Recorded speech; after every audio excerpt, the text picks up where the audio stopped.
자, 20대 총선 결과 새누리당은 과반 획득 실패는 물론 원내 제1당까지 내주면서 이른바 여소야대 정국이 재현됐습니다. 네, 더불어민주당은 최대 격전지인 수도권을 석권하며 총의석 123석으로 약진했지만 안방인 호남을 국민의당에게 내줬습니다.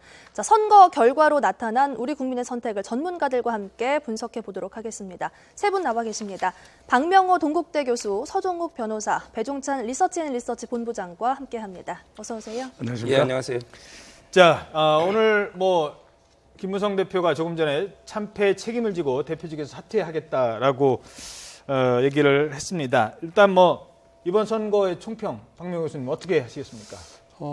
상당히 예상 밖 결과가 아닌가 싶습니다. 그 선거 막판에 이제 일부 변화가 있을 수 있다라는 생각은 없잖아 했을 수 있는데, 저도 개인적으로 예상이 틀렸는데, 기본적으로 새누리당이 과반 이하로 내려가기 상당히 어려운 구조다라고 하는 부분에 대해서는 대체로 동의들을 했거든요. 예.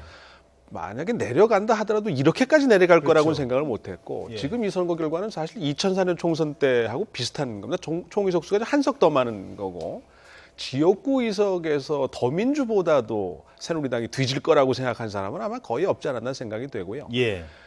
결국 우리 정치의 역동성이라고 하는 부분하고 이 지역과 세대라고 하는 우리 정치할 때 떠받치고 있던 틀이 기본적으로 새누리당의 유리한 구도와 지형이었던 것에 아주 뭔가 미세하지만 변화가 계속 있어 왔던 것이고, 그 유동성이, 휘발성이 좀 강화된 것이 아닌가 생각이 됩니다. 따라서 여야 모두에게 오늘 이제 김무성 대표의 사퇴를 통해서 여권은 이제 재구성을 하게 되겠고, 야권도 아마 승리의 기쁨은 오늘까지가 아닐까 생각이 되고요. 또 예. 나름의 이제 과제에 또 직면하게 되는 겁니다. 나름 또 칼날 위에 이제 서게 되는 것이라서 여야 모두 앞으로 또 어떻게 하느냐에 많은 부분이 달려 있다. 그러니까 오늘부터 국민들은 또 다시 누가 잘하나를 내년 대선까지 지켜볼 것이기 때문에 그렇죠.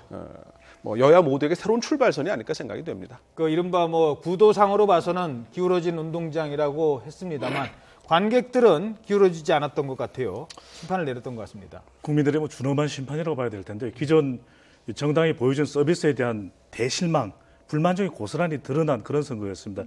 실제로 당대표인 이제 당대표 사퇴를 발표했지만 김무성 대표의 지역구도 이 김비호 더불어민주당 후보가 40%나 득표를 했습니다. 심지어는 본인의 보좌관 출신인 서영교 의원의 남구을 예전에 이 김무성 대표의 지역구이기도 했는데 이곳에서 패했습니다. 그렇죠.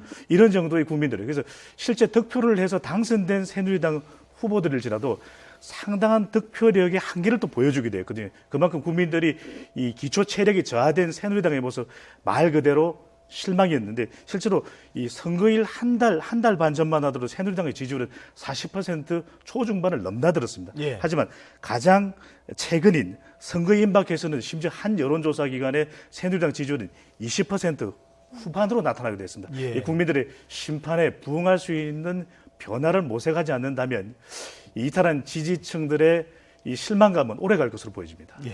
네, 지금 말씀하신 것처럼 야당의 정권 심판론이 여당의 이 야권 심판론을 이긴 것 같은데요. 어떻게 보셨습니까? 예, 이번 선거는 한마디로 하면 결국 이게 제주 복주라는 말이 있습니다. 네. 뭐냐면 이게 민심이라는 거대한 바다는 배를 띄우기도 하지만 덮어버릴 수도 있거든요. 예. 그래서 이게 거대한 민심의 분노가 나타났다 이렇게 보고요.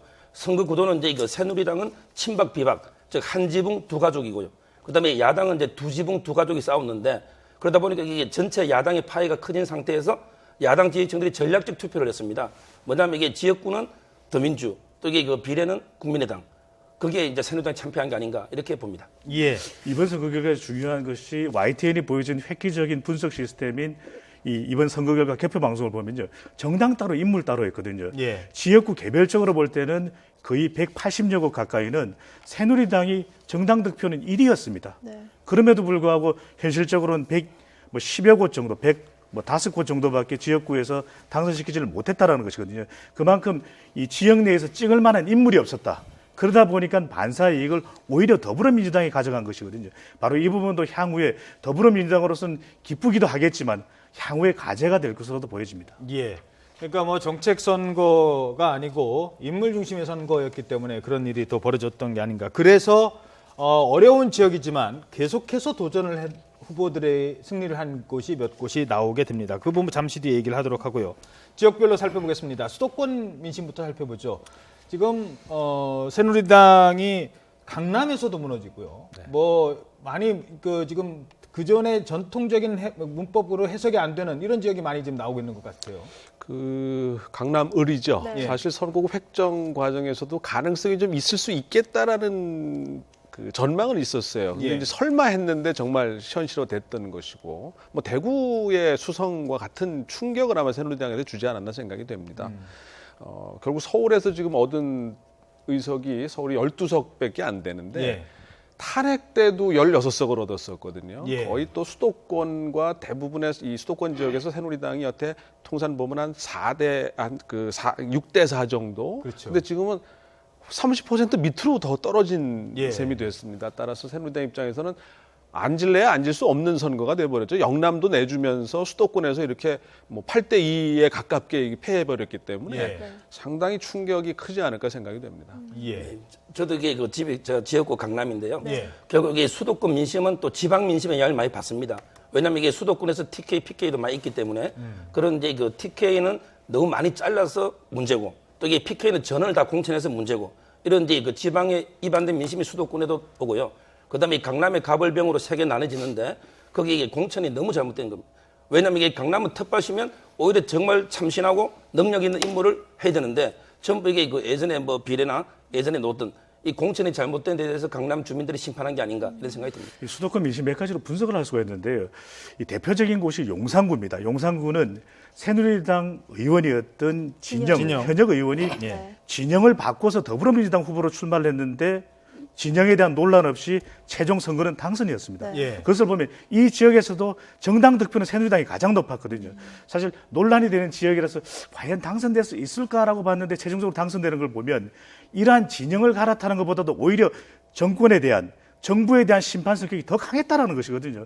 그만큼 경기 침체, 또 TK 지역을 중심으로 하는 공천 파장, 또 이 지역 내에서의 야권 분열에 대한 이 새누리당의 무사 안일함, 이런 부분들이 총체적으로 나타나면서 새누리당 지지층이 정작 투표장에 가서도 투표를 하지 않거나 상당수의 이 강력한 고정 지지층인 새누리당 지지층은 심지어 투표장에 가지 않았다라는 것이거든요. 예. 바로 그 부분이 수도권에서의 새누리당의 가장 큰 패인으로 짚을 수가 있겠습니다. 예. 게다가 지금 야권이 분열이 됐음에도 불구하고 새누리당 후보가 당선되지 못한 지역을 뭐 일일이 제가 다 여기서 볼 수는 없습니다만 대략적으로 보면 30%대 지지율에 머물렀습니다. 그러니까 40% 개인의 어떤 경쟁력을 가지고 40%만 됐으면 야권 분열에 효과를 얻었을 텐데 결국 야권이 분열돼도 새누리당 후보 30%대, 더불어민주당 후보 40%. 아무리 20%를 이쪽에서 잠식을 하고 10%대를 국민의당이 잠식을 했다 하더라도 결국은 본인의 경쟁력이 없으면 그러면 결국은 내주는 이런 양상을 보였다는 거죠. 유권자들이 가장 주목했던 것은 바로 후보들의 경쟁력 그리고 지역에 어떤 서비스를 전달해 줄 것인데 대표적인 것이 양천 가불로 가봅니다. 네. 양천 가불 상당히 박빙의 그런 선거 결과를 지켜보는 손에 땀을 쥐는 지역이 되는데 양천 갑은 여성향이 상당히 강한 곳임에도 불구하고 이 지역에서 이기재 후보, 이 원희룡 제주지사의 보좌관 출신이기도 한데 지역 기반을 다졌다고는 했지만 주민들은 이 와닿지 않았을까요? 네. 이 지역에서 일정한 경쟁력의 한계를 보였던 반면에 상당히 오랫동안 지역을 다져왔던 양천을에 상대적으로 이 김용태 후보는 이번에 삼선 고지를 밟았거든요. 그래서 예. 얼마만큼이나 이 국회의원들이 오만함과 자만심을 벗어나서 지역의 유권자들에게 호소할 수 있는 그런 경쟁력을 키우는가 너무나도 중요한 것이 결정적인 곳이 국민의당 일색이었던 전남에서 바로 이정현 의원 아니겠습니까? 네. 그렇죠. 그래서 가장 중요한 것은 국민들은 좋은 서비스를 보여주는 인물에게 주목합니다. 예. 네, 지역 현역 의원들을 좀 선택해준 경우가 많았는데요. 또 서울에서는 종로를 빼놓을 수 없을 것 같습니다. 종로 같은 경우는 정치 1번지, 뭐 청와대를 품은 지역이라고 해서 관심도가 높았는데 이번에 정세균 의원이 당선이 되면서 6선 고지를 밟지 않았습니까? 어떻게 보셨습니까? 예, 이번 선거는 아마 이게 그 대권 후보들의 무덤이 아닌가. 네. 왜냐하면 이게 그 1위 달리는 문재인 후보도 이게 호남에서 그 3석밖에 못 얻었기 때문에 책임론에서 벗어날 수 없고요. 그 다음에 그 오세훈 종로시장, 그 새누리당의 그 대권 후보 중에 김문수 지사, 또 이게 전부 다 이게 다 참패를 했거든요. 따라서 이게 그 이번에 거의 안철수 의원 정도 빼고는 전부 이게 대권 후보로 거론되는 분들이 다 참패한 게 아닌가 이런 생각이 듭니다. 박명호 교수님, 오세훈, 김문수, 안대희, 이인재 정말 정말 이번에 성공만 하면 바로 이제 대선으로도 한번 노려볼 만한 사람들이 아니었습니까? 그렇습니다. 이 정치적 내상이 깊지요. 예. 물론 뭐 정치적 재기의 가능성이 완전히 없어졌다고 볼 수는 없겠지만 네. 어찌되었든 본인이 계획했던 것이거나 또는 여권 입장에서 봤을 때 인재 풀 자체가 많이 이제 축소된 느낌이 있고 개인적으로도 그렇고 세력의 입장에 봐서도 그렇고 따라서 이제 내년 대선을 향해가는 길목에서 여권이 이제 인물난이 좀 본격화되지 않을까. 마땅한 분이 없는 거예요. 그다음에 어쨌든 변신을 해야 되는데 예. 그 변신의 내용물을 담아낼 아이콘이 될 인물을 이제 발굴해내야 된다라고 하는 예. 그런 위기감이 이제 상당한 기간 자리 잡을 수밖에 없고 이제 마땅한 대안이 없다라고 하는 부분이 가장 큰 예. 고민이 아닐까 싶습니다. 교수님께 그럼 추가 질문 그러면 이제 뭐 야권에서는 일단 뭐 안철수 의원이 뭐 이제 유력하게 또 이제 다시 떠오르게 됐지만 여권에서는 그럼 누구 오세훈도 빠지고 뭐 그럼 누구지 이제 이런 고민을 할 것 같아요. 그러니까 여기저기서 이제 찾게 될 거고 이제 결국은 변신하는 모습을 어떤 것으로 어떤 인물로 상징화할 것이냐가 이제 그 쟁점이 아닐까 싶은데 세대 교체도 이제 그 중에 하나의 뭐랄까 이제 선택지일 수 있고요. 예. 또 하나 이제 뭐 구보수와 신보수 구별하기는 어렵습니다만 유승민류의 보수의 내용을 채워가는 변신도 하나의 이제 대안이 될 수 있고 다만 이제 이런 과정에서 정치적인 싸움을 아마 새누리당 내에서 권력 지형과 관련해서 상당히 오랜 기간 가져갈 수밖에 없지 않겠느냐. 결국은 지금 새누리당은 그 선거에서 10여 년 전에 패했던 이런 그 트라우마가 있거든요. 따라서 권력 상실에 대한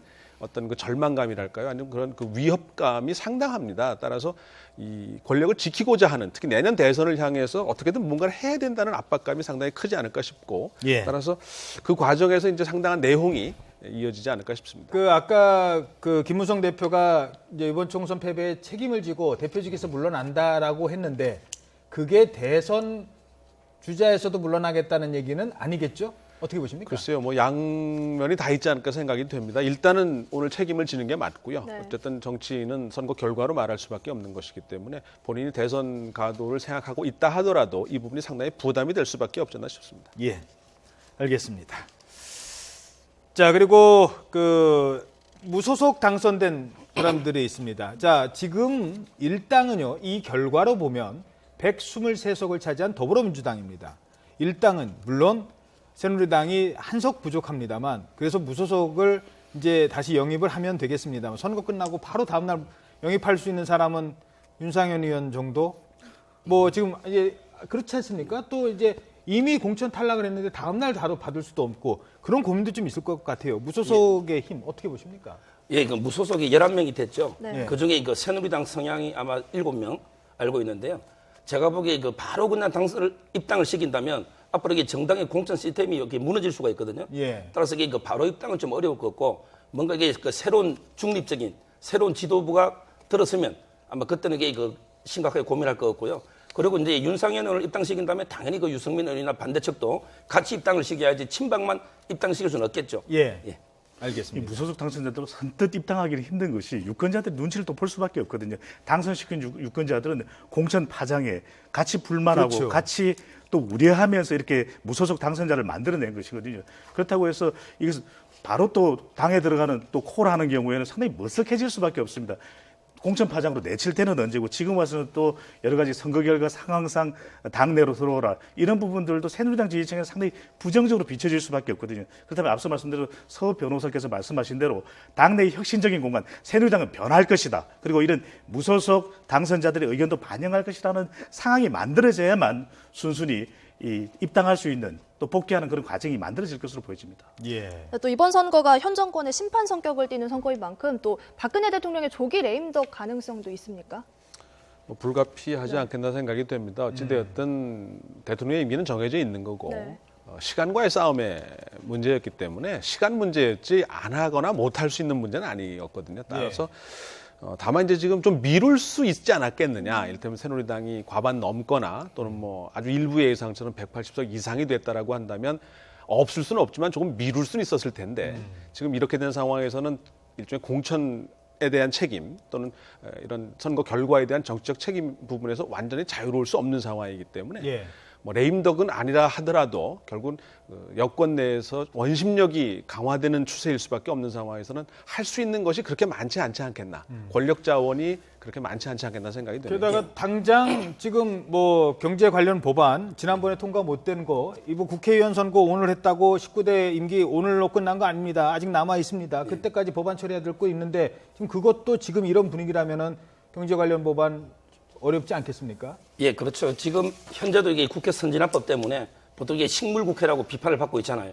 그런데 이번에 식물정부까지, 왜냐하면 이게 그 새누리당이 일당이 놓쳤기 때문에 우리 식물정부까지 되고 아마 그런 개혁 입법은 통과가 어렵지 않을까 이런 생각이 듭니다. 예. 이 대통령의 레임덕이라는 것이 무엇을 기준으로 해야 될지는 또 짚어봐야 되겠지만은 대통령 지지율이 이번 선거 결과의 영향으로부터 자유로울 수는 없거든요. 지지율이 30%대 이하, 뭐 20% 내려간다면 이 국민들은 레임덕 현상이라고 볼 수밖에 없는 것이고요. 그런 면에서 대통령이 중요한 것은 소통과 이 국정 운영의 원활함일 수 있습니다. 그렇다면 이 야당, 이제는 제3당까지 생긴 마당이거든요. 야당이 제1당이 되었고 아주 협력하는 이런 모습들을 조기에 보여줘야만 레임덕으로 가지 않을 것이고 그렇지 못하고 또 일방 독주를 할 경우에 국민들도 그렇고 야당도 협조를 얻지 못하면서 상당히 레임덕 국면에 조기 봉착될 우려도 있어 보입니다. 예. 자, 유승민 의원 살아 돌아왔죠. 진영 의원 살아 돌아왔죠. 표창원 후보 당선됐죠. 그다음에 그 과거에 그 청와대 비서관, 조응천 비서관 당선됐습니다. 그 사람들의 공통점이 있습니다. 제가 뭐 굳이 얘기하지 않겠습니다. 그런 점들이 상징하는 것도 있을까요? 어떻게 보십니까? 뭐 더 큰 상징은 김종인 비대위 대표와 이제 이상돈 그렇죠. 그 선대위원장 아닐까 싶습니다. 2012년에 두 분이 다 역할을 한 건 아니지만 상징적인 부분이 있었지 않습니까? 박근혜 대통령을 만든. 근데 지금 이제 4년이 지나서 거의 반대쪽에 서서 예. 오히려 야권의 승리를 사실상 선도한 두 분이 됐다라고 하는 측면에서 보면 뭐 말씀하신 그런 돌아온 그 의원 당선자들뿐만 아니라 지금 박 대통령의 리더십과 어떤 그런 부분에서 많은 것들을 좀 생각해야 하는 것이 아닌가 예. 싶습니다. 알겠습니다. 네, 또 더불어민주당 같은 경우는 뭐 선거에서 이기긴 했지만 원래 이제 호남 지역을 지금 다 뺏기지 않았습니까? 거의 그 부분에 대해서는 좀 어떤 생각을 가질까요? 예, 저도 이게 그 더불어민주당도 절반의 승리에 불과하다. 네. 그거는 이게 세 가지를 잃었는데요. 첫째는 이게 그 호남의 의석을 다 잃었고, 그 다음에 이거 비례 투표에서 국민의당한테 밀렸습니다. 의석수는 똑같지만 밀렸고요. 그리고 이제 가장 그 대주주 문재인 대표, 예. 이게 대통령 후보 자격까지 잃었거든요. 네. 따라서 이게 세 가지를 잃었기 때문에 상처뿐인 영광이 아닌가 이런 생각이 듭니다. 지금 말씀하신 문재인 전 대표 얘기를 해보죠. 문재인 대표가 이번에 웃어야 됩니까? 울어야 됩니까? 웃다 울어야 될 것 같은데 아니면 울다 웃든지. 예. 가장 큰 이유는 크게 비중을 두었던 호남 방문이 있었지 않습니까? 예. 호남을 정작 방문은 했지만 호남의 민심은 추스려지지 못하고 국민당 이 녹색 쓰나미가 또 오히려 더 걷잡을 수 없을 정도로 일어났거든요. 그렇다면 호남의 민심은 여전히 문 전 대표를 향해서 제대로 혁신과 개혁을 보여주고 야권 통합에 이 전향적으로 앞장서달라 그런 주문의 과제는 여전히 남아있다는 것이거든요. 그렇다면 수도권에서의 이 반사적인 이익을 얻으면서 이 제1당이 되는 그런 성과는 거뒀지만 수많은 숙제를 안고 있는 것입니다. 이번 이 선거의 결과가 오히려 더불어민주당에 대한 선호보다는 이 새누리당에 대한 심판적 성격이 강했다는 점, 예. 그리고 호남에 있어서의 패권은 놓쳤다는 점, 이런 점들에 있어서는 차기 대권 후보로 가는 데서 상당히 걸림돌이 될 수밖에 없습니다. 그렇다면 이것이 웃을 수만은 없고 오히려 웃기보다는 조금 더 진지한 고민을 통해서 이 과제를 해결해야 되는 그런 큰 숙제에 봉착된 것으로 보여집니다. 그러니까 문재인 대표는 사실 문재인 대표의 가장 큰 최종 목적지는 이번 총선이 아니라 대선입니다. 이번 총선에는 출마도 안 했어요. 그런데 광주, 호남에서 지지를 못 받는 정당의 어떤 최대 지분을 가진 분이 대선에 도전하겠다. 이게 아직까지 그런 사례는 야당에서는 없었지 않습니까? 이번의 경우에는 이제 국민의당이 호남을 석권했지만 네. 더민주는 수도권을 석권했습니다. 예. 그러니까 야권이 어떻게 보면 역할 분담이 원치 않았지만 의도하지 않았지만 이루어지게 돼버렸어요. 따라서 나름 정치적 승리다라고 주장할 만한 충분한 근거가 있습니다. 그러니까 호남은 어쨌든 내년 대선을 향해 가면서 단일 대오를 형성하게 될 거고 거기서 결국 최종적으로 누군가를 선택하겠지만 그때까지 누가 더 잘하느냐를 두고 보겠다. 아하. 호남 입장에서는 결국 선택지가 하나 더 생긴 겁니다. 일단 예. 여기다 한 번 더 심을 더 실어줘 봤고 예. 하는 걸 봤고 그다음에 또 여기 한 번 더 기회를 주겠다라는 거고 따라 그런 측면에서 보면 지금 오늘 이 시점에서는 안철수 대표가 조금 앞서 있는 듯 보이긴 하지만 호남의 측면에서만 예. 본다고 한다면 전체적인 그림에서는 아직 갈 길이 멀다라고 볼 수 있고요. 결국 앞으로 남은 시간 동안 두 사람이 어떻게 하느냐, 무엇을 보여줄 수 있느냐라고 하는 부분이 관건이 아닐까 생각이 됩니다. 예, 잠깐만. 예. 결국 이게 그 야당의 고민은 무호남이면 무대권, 즉 호남이 없으면 대권이 안 되지만 또 이게 고민은 호남만으로도 대권을 잡을 수는 없거든요. 그래서 이게 안철수 대표가 호남만으로도 대권이 안 되고 또 이게 그 호남이 없이는 또 안 되기 때문에 결국 이게 호남의 민심을 한마디로 말한다면 둘이가 이게 그 통합, 단일해서 정권을 교체하라.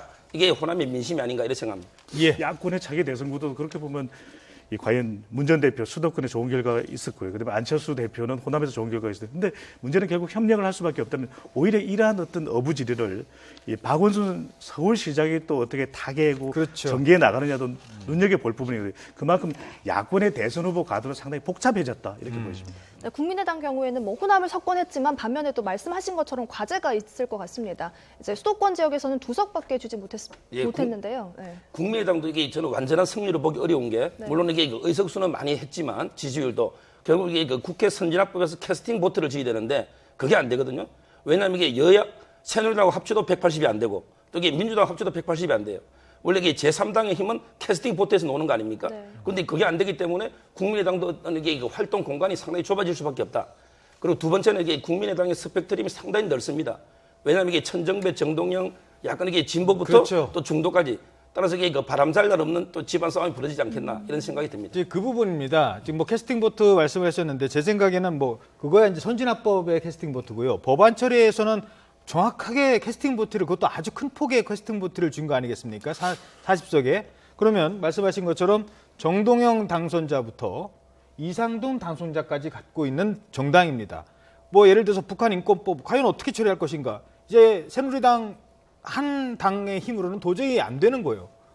그렇다고 더불어민주당의 입장만 가지고도 안 되는 거예요. 이런 북한 인권법 하나만 봐더라도 결국 국민의당 안에서 치열한 또 내부 어떤 갈등이 있을 겁니다. 그거를 국민들이 지켜봐야 되는 상황일까요? 어떻게 되는 겁니까? 당의 이름에 달려 있습니다. 국민의당. 국민의 목소리를 잘 들어야 된다는 것이거든요. 예. 이 국민의당이 외연이 상당히 폭이 넓다라고 하는 그런 강점도 있지만 또 가운데서의 중도신당으로서의 위치를 유지하기도 그만큼 어렵지 않겠습니까? 새누리당 122석, 더불어민주당 123석. 국민의당을 합하면 그 말 그대로 가반입니다. 제3자 역할을 톡톡히 누릴 수가 있는데 이번에 한 달여 전만 하더라도 국민의당의 지지율 상당히 나빴고 낙관하지 못했던 선거였습니다.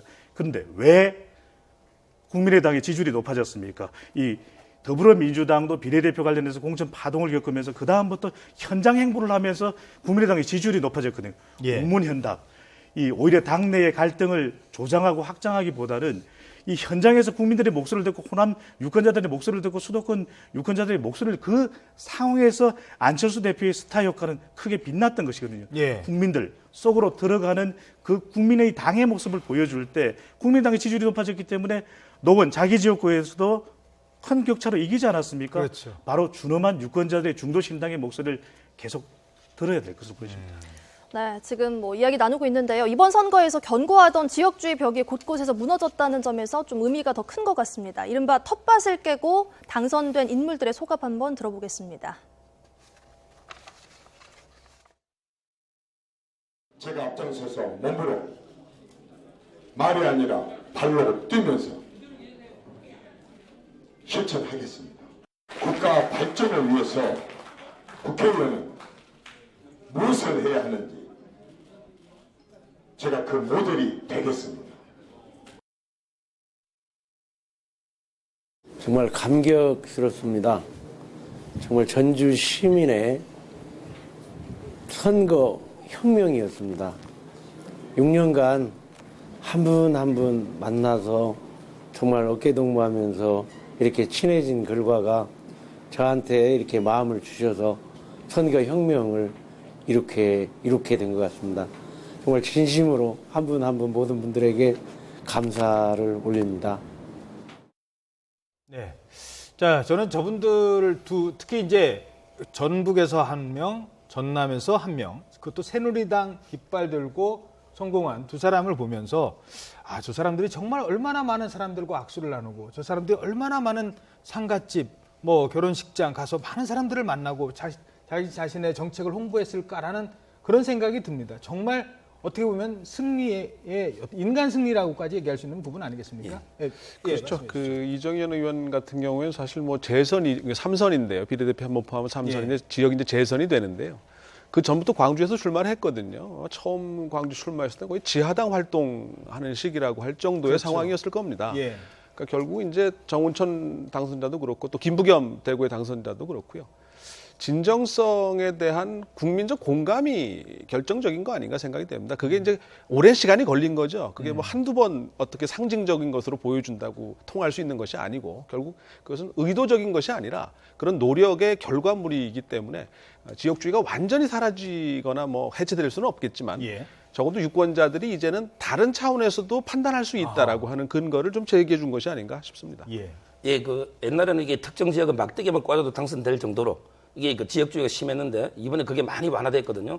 따라서 이게 지역주의가 완화되면 최선을 다해서 좋은 인물을 공천할 거 아닙니까? 그래야만 이게 당선되기 때문에 따라서 이게 지역주의가 극복되면 좋은 인물이 많이 수혈되기 때문에 정치가 한 단계 더 발전하지 않을까 생각합니다. 알겠습니다. 자, 이번에는 경남과 대구에서 역시 더불어민주당으로 당선이 된 분들 소감 들어보도록 하겠습니다.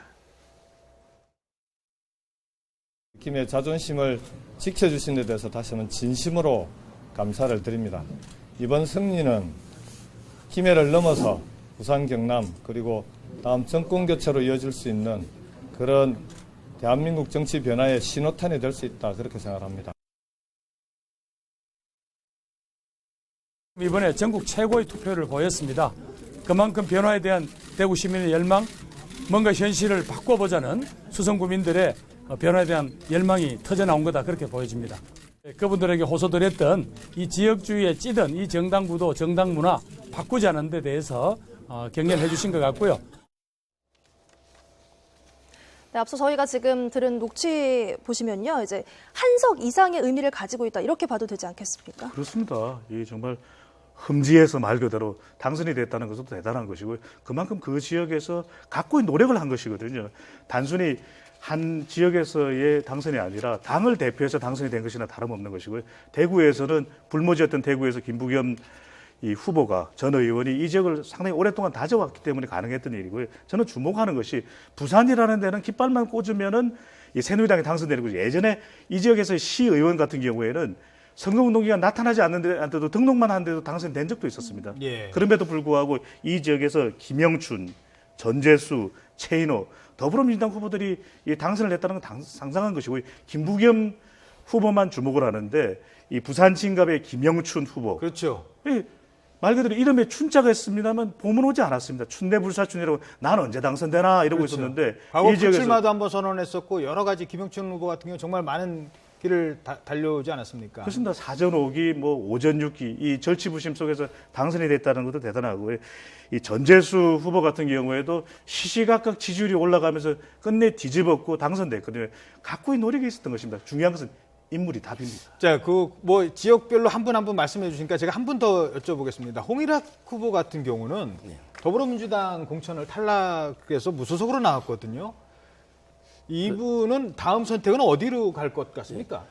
홍일학이 대구 북구 어린데요. 예. 그분에게 이거 더민주당에서 컷오프 돼서 무소속으로 넣었잖아요. 예. 아마 이게 성향을 보면 더민주로 다시 갈 것진 않고 예. 제 생각에는 이게 국민의당이 상당히 유력하지 않을까. 국민의당이요? 예, 왜냐하면 이게 국민의당이 외연을 확장하는 차원에서 아마 적극 홍일학 의원 같은 분을 영입을 해야만 예. 영남에게 교도부를 확보할 수 있잖아요.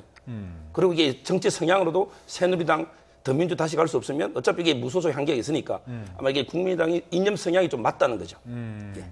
그러니까 다른 분들 같은 경우는 뭐 예를 들어서 새누리당에서 영입 대상이 될 수 있지만 여기는 새누리당 후보가 있고 새누리당 후보를 꺾은 무소속 후보이긴 합니다만 원래 새누리당 소속이 아니었기 때문에 다시 복당도 조금 생각을 해봐야 되는 그런 좀 복잡한 문제가 좀 있을 것 같아서 질문을 드려봤습니다. 자, 지금까지 이번 총선 그 많은 변수와 뭐 많은 얘기들이 나올 것 같습니다. 앞으로 더 잘하겠다는 채찍으로 받아들여야 될 것 같습니다. 잘하라는 채찍으로 받아들여야 될 것 같습니다. 박명호 동국대교수, 서정호 변호사, 배종찬 본부장이었습니다. 고맙습니다. 감사합니다.